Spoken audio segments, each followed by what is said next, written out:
রাজ্যের অনুপ্রবেশ নিয়ে নিজের অসন্তুষ্টি প্রকাশ করলেন বিধায়ক রঞ্জিত দেববর্মা। তার অভিযোগ, অনুপ্রবেশকারীদের বিরুদ্ধে আইনত যথাযথ ব্যবস্থা নিচ্ছে না রাজ্য সরকার। বিধায়ক আবাসে বসে রাজ্য সরকারের দিকে অভিযোগের আঙুল তুলেছেন মথা বিধায়ক রঞ্জিত দেববর্মা। উপযুক্ত যেটা আইনের মাধ্যমে যেটা করার প্রয়োজন সেটা নিচ্ছে না বলে আমি মনে করি।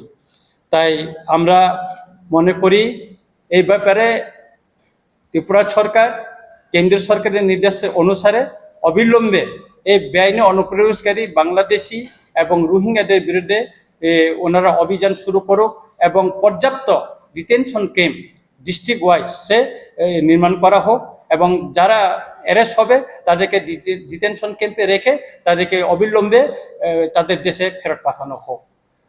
তাই আমরা এই ব্যাপারে আগামীকাল থেকে আমরা একটা মাননীয় প্রধানমন্ত্রী এবং স্বরাষ্ট্রমন্ত্রীকে অভিনন্দন জানিয়ে আগামীকাল আমরা সাউথ ত্রিপুরার বিলুনিয়ার বগাপা থেকে আমরা একটা র্যালি শুরু করব এই সরকারকে এটা দ্রুত কার্যকরী করার জন্য।